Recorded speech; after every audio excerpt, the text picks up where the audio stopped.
Good morning everyone. बेटा आज हम डिस्कस करेंगे हेरिडिटी चैप्टर के बारे में। ओके, तो ध्यान से सुनिएगा। हेरिडिटी क्या होती है? Transfer of character from one generation to next. एक जनरेशन से किसी भी कैरेक्टर का ट्रांसफ़र होना दूसरी जनरेशन में क्या कहलाता है? मतलब पेरेंट्स टू ऑफस्प्रिंग क्या कहलाता है? हेरिडिटी। हेरिडिटी में क्या करेंगे? सबसे पहले हमें पता होना चाहिए कैरेक्टर क्या होता है। वन कैरेक्टर होता है, टू ट्रेड्स होते हैं। एक कैरेक्टर के अंदर कितने ट्रेड्स होते हैं? टू ट्रेड्स होते हैं। एग्जाम्पल देखो, मान लो हाइट कैरेक्टर है और छोटी हाइट और लंबी हाइट होना उसका ट्रेट है। हाइट कैरेक्टर है, टोल है या ड्वार्फ है वो उसके ट्रेट है। दूसरा फ्लावर कलर कैरेक्टर है और फ्लावर कलर वाइट है या पर्पल है वो उसका क्या है? ट्रेट है। ट्रेड्स दो तरह के होते हैं, inherited traits and acquired traits. Inherited traits वो ट्रेड्स होते हैं जो हम इनहेरिट करते हैं फ्रॉम आवर पेरेंट्स, जो हम इनहेरिट करते हैं अपने पेरेंट्स से। एक्वायर्ड ट्रेड्स वो ट्रेड्स होते हैं जो आफ्टर बर्थ हम गेन करते हैं फ्रॉम एनवायरनमेंट, जो हम आफ्टर बर्थ गेन करते हैं। और जो बाय बर्थ होता है वो इनहेरिटेड ट्रेड्स होते हैं। जैसे ईयर लोब है, हमारी हाइट है, हमारी स्किन का कलर है, हेयर का कलर है, ये सब कौन से ट्रेड्स आएंगे? Inherited traits. उसके बाद आता है जेनेटिक्स। जेनेटिक्स बायोलॉजी की वो ब्रांच है जिसमें हम स्टडी करते हैं हेरिडिटी एंड वेरिएशन को, जिसमें हम किसकी स्टडी करते हैं? हेरिडिटी एंड वेरिएशन के। उसके बाद आता है कि फादर ऑफ जेनेटिक्स, की जेनेटिक्स के फादर कौन है? तो G.J. Mendel, Gregor John Mendel father of genetics है, जिन्होंने जेनेटिक्स के फील्ड में बहुत ज़्यादा काम किया है। एज यू नो कि G.J. मेंडल टुक पी प्लांट। अब क्वेश्चन ये आता है फॉर हिज एक्सपेरिमेंट, अब क्वेश्चन ये आता है कि उसने पी प्लांट ही क्यों लिया? क्योंकि पी प्लांट को ग्रो करना इजी था। पी प्लांट का जो लाइफ स्पैन है वो छोटा है, 4-5 महीने में पी प्लांट रिजल्ट देते हैं। पी प्लांट जो है वो चीप है, एक्सपेंसिव नहीं है। और सबसे मोस्ट इम्पोर्टेंट रीज़न क्या था पी प्लांट को सेलेक्ट करने का? P plant contain more number of contrasting character. इसके अंदर सबसे ज़्यादा कंट्रास्टिंग कैरेक्टर होते हैं। पी प्लांट के अंदर 7 कंट्रास्टिंग कैरेक्टर होते हैं। एक हाइट का कैरेक्टर, हाइट के कैरेक्टर के अंदर कौन कौन से ट्रेट हैं? टोल और ड्वार्फ। दूसरा कैरेक्टर है फ्लावर कलर, फ्लावर कलर कौन कौन सा हो सकता है? Purple and white. तीसरा कैरेक्टर है pod colour, yellow and green. Pod shape, inflated और कंस्ट्रक्टेड। इन्फ्लेटेड होता है फूला हुआ और कंस्ट्रक्टेड मतलब सिकुड़ा हुआ।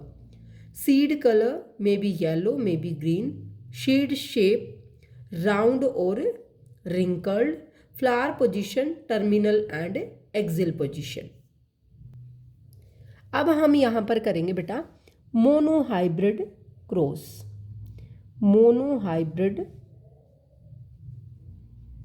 क्रॉस। सबसे पहले हमें पता होना चाहिए कि मोनोहाइब्रिड होता क्या है। Monohybrid, mono means single. जब एक कैरेक्टर को लेकर क्रॉसिंग की जाए,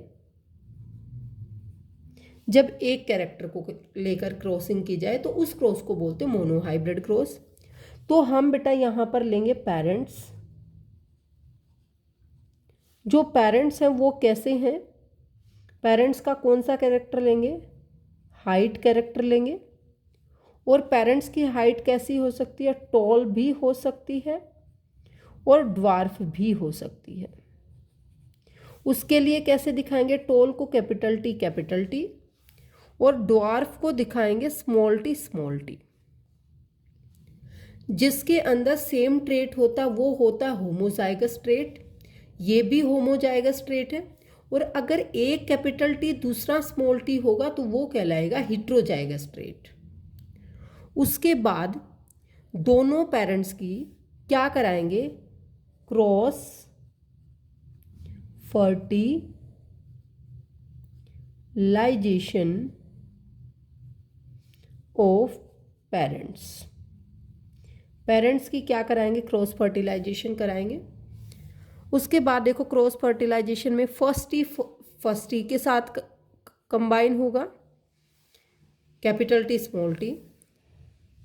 then capital T small T, and then capital T small T, और लास्टली भी कैपिटल टी स्मॉल टी। आपने देखा बेटा चारों के चारों ही यहाँ पर क्या हैं, टोल है। और कैसे टोल है, हेटेरोजाइगस टोल है, क्योंकि एक कैपिटल टी और दूसरा स्मॉल टी है। तो ये कौन सी जनरेशन हुई हमारी, F1 जनरेशन भी कह सकते हो, और क्या बोल सकते हैं हम यहाँ पर, प्रोजनी भी बोल सकते हैं। तो हम अगर यहाँ पर परसेंटेज पूछें तो हम क्या बोलेंगे, 100% टॉल, या और क्या बोलेंगे, ऑल आर टॉल। ओके, उसके बाद बात आती है हमारा जो रिजल्ट है उसके साथ क्रॉसिंग की। तो हम सेम एक यहीं से इन्हीं में से उठाएंगे और यहाँ पर लिखेंगे self fertilization of F1 progeny. क्योंकि अब हमने क्या करा है, F1 प्रोजनी का सेल्फ फर्टिलाइजेशन करा है, सेम का सेम के साथ ही, तो इसलिए क्या बोला गया, सेल्फ फर्टिलाइजेशन। अब यहां देखें क्या रिजल्ट आया, capital T capital T, capital T की क्रॉसिंग स्मॉल टी के साथ,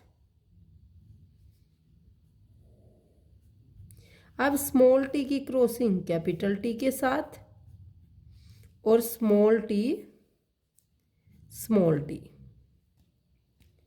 अब ये हमारा क्या है, प्योर ड्वार्फ है, और ये हमारा क्या है, हेटेरोजाइगस टॉल है, और ये हमारा होमोजाइगस टॉल है या प्योर टॉल है। ओके, ये कौन सी जनरेशन है, ये है F2 प्रोजनी। अब क्वेश्चन आता है दो तरीके की रेशो का, that is genotypic and phenotypic ratio. Phenotypic ratio और दूसरी है जीनोटिपिक रेशो। अब फिनोटिपिक मतलब फिजिकल अपीयरेंस, कि जो ये F2 जनरेशन आई उसमें देखने में कौन कैसा है। तो देखने में कौन कैसा है, 3 तो टॉल है और एक क्या है, ड्वार्फ है देखने में, 3:1। अगर परसेंटेज में बात करेंगे 75% टॉल और 25% ड्वार्फ। तो ये बन गई इनकी फिनोटिपिक रेशो 3:1। जीनोटिपिक रेशो मतलब जेनेटिक कॉन्स्टिट्यूशन, जेनेटिक मेकअप, वो जेनेटिकली कैसा। तो जेनेटिकली तो प्योर टॉल तो एक ही है, प्योर ड्वार्फ एक ही है, और दो जेनेटिकली एक जैसे हैं। तो जेनेटिक रेशो क्या हो गई, 1:2:1। और अगर परसेंटेज में बात करें तो 25% रेशो, 50% और 25%। इसी के साथ हमारा मोनोहाइब्रिड कंप्लीट होता है। अब हम करेंगे डाई हाइब्रिड क्रॉस।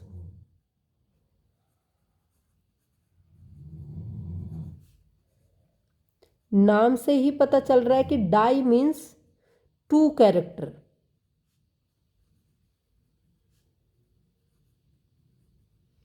अब 2 कैरेक्टर में क्या लेंगे, पेरेंट्स राउंड ग्रीन, और दूसरा क्या लेंगे, रिंकल्ड येलो। दूसरा क्या लेंगे, रिंकल्ड येलो। तो हमने पेरेंट्स के दो कैरेक्टर कौन कौन से लिए,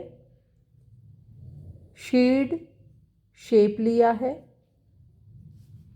और शीड कलर लिया है। तो यहां पर राउंड ग्रीन के लिए कैपिटल आर, ग्रीन के लिए स्मॉल वाई, रिंकल्ड के लिए स्मॉल आर, येलो के लिए कैपिटल वाई लेंगे।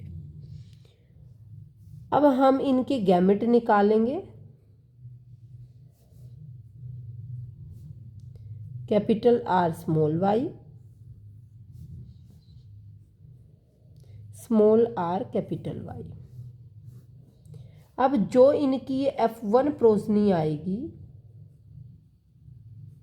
वो क्या आई, capital R capital Y small Y, मतलब ऑल आर राउंड येलो, कि सारे के सारे राउंड येलो हैं, क्योंकि राउंड और येलो क्या थे, डोमिनेंट है। दो फैक्टर होते, एक तो डोमिनेंट एक रिसेसिव। जैसे क्लास में कोई बच्चा है अपने आप को ही बहुत ज़्यादा एक्सप्रेस करता है तो वो डोमिनेटिंग नेचर का बोलते हैं हम उसको, मतलब वो डोमिनेंट है। और जो बच्चा बिल्कुल दब्बू किस्म का बच्चा है उसको बोलते रिसेसिव, कि मतलब वो एक्सप्रेस नहीं कर पाता अपने आप को। ओके, तो सभी के सभी क्या आए, राउंड येलो। अब हम क्या कराएंगे, self fertilization of F1 progeny. तो self fertilization of F1 progeny का क्या होगा, self fertilization of F1 progeny. तो यहां पर देखेंगे सेल्फ फर्टिलाइजेशन करेंगे तो आर वाई की क्रॉसिंग कराएंगे आर वाई के साथ। तो जो हमने सेल्फ फर्टिलाइजेशन कराया उसके बाद क्या रिजल्ट आया, capital R capital Y, capital R small Y, फिर स्मॉल आर का कैपिटल वाई के साथ small R small Y. Same एक और जनरेशन में, जैसे मान लो कि ये तो मेल के लिए रिजल्ट आया है और यही सेम रिजल्ट आएगा फीमेल के लिए।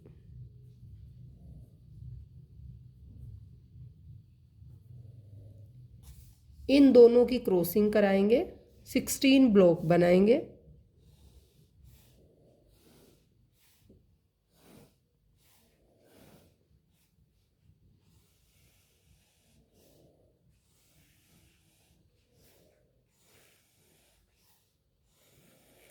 हाँ जी,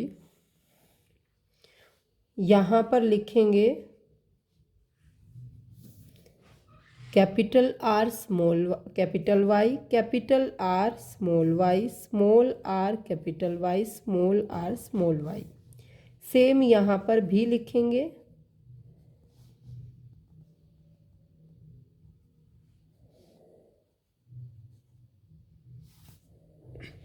अब सबसे पहले एक में ही बताऊंगी मैं, बाकी सब करूंगी। अब सबसे पहले यहाँ पर देखेंगे कि जो इसमें आता है इस वाले ब्लॉक में, इस वाले ब्लॉक को देख लो, ये आता है सामने और ये आता है। तो कैपिटल आर कैपिटल वाई।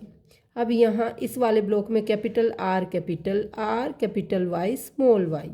इस वाले ब्लॉक में capital R small R capital Y capital R small R capital Y small Y, capital R capital Y small Y. इसी के साथ ऐसे ही हम इन सबको क्या करेंगे, फिल करेंगे।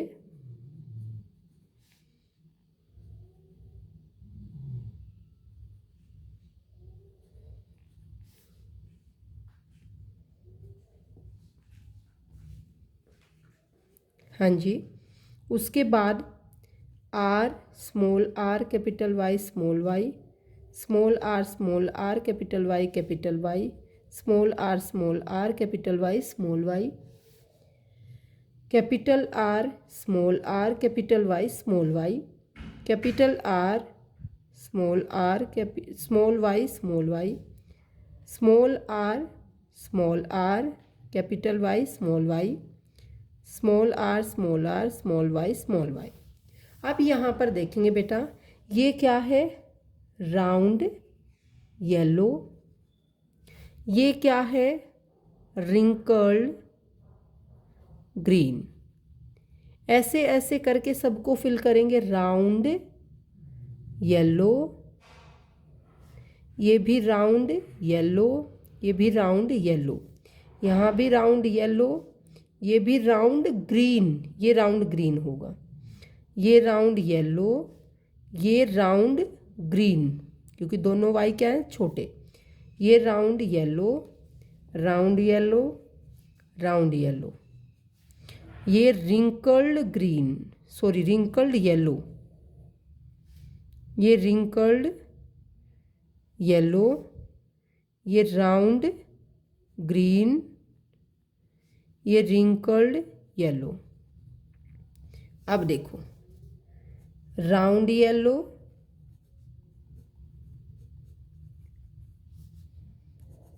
Round green,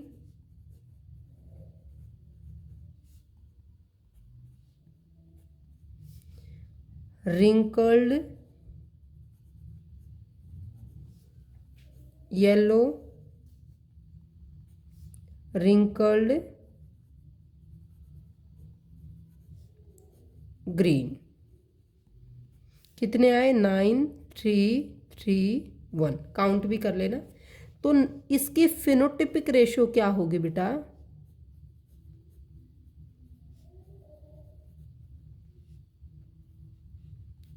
9:3:3:1। अब ये टोटल कितने हुए, 16। अब एग्जाम में कभी कभी उलझाने के लिए मान लो दे दे कि 160 है टोटल, तो आप क्या करेंगे, कंफ्यूज नहीं होना, 90 30 30 और 10 तो सेम है ना, वही 9:3:3:1। ओके, इसी के साथ हमारा डाई हाइब्रिड क्रॉस कंप्लीट होता है। तो अब हम नेक्स्ट करेंगे sex determination. Sex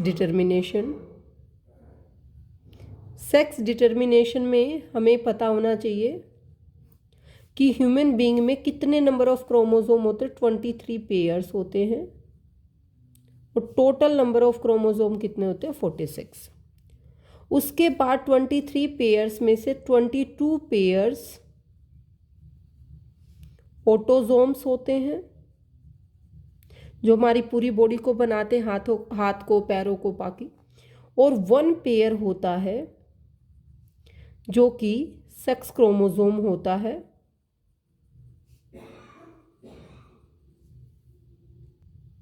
sex chromosome होता है। उसके बाद 1 पेयर सेक्स क्रोमोसोम होता है, 22 पेयर ऑटोजोम होते हैं। उस 1 पेयर में बाकी ये सभी मैच पेयर होते हैं, मेल और फीमेल में, ये डिफरेंट होते हैं। तो यहां देखो, मेल फीमेल, मेल में एक एक्स होता है और बेटा दूसरा वाई, और फीमेल में दोनों ही एक्स एक्स होते हैं, और फीमेल में दोनों का साइज सेम होता है। मेल में वाई स्मॉल होता है एज कंपेयर टू एक्स। अब यहां पर देखो 2 चांसेस हैं, एक्स किसके साथ फ्यूज हो सकता है, एक्स के साथ, तो बनेगी बेबी गर्ल, और जब यही एक्स एक्स के साथ होगा तो भी बनेगी बेबी गर्ल, बट जब ये वाई एक्स के साथ होगा तो बनेगा एक्स वाई, और जब ये वाई एक्स के साथ होगा तो यही बनेगा एक्स वाई, मतलब बेबी बॉय। मतलब 50% चांसेस हैं गर्ल बनने के और 50% चांसेस हैं बॉय बनने के। मतलब मेल और फीमेल का दोनों का ही इक्वल कंट्रीब्यूशन रहता है किसी भी सेक्स को डिटरमाइन करने में। ओके, इसी के साथ आज का हमारा चैप्टर फिनिश होता है, that is heredity. Okay, bye, have a nice day.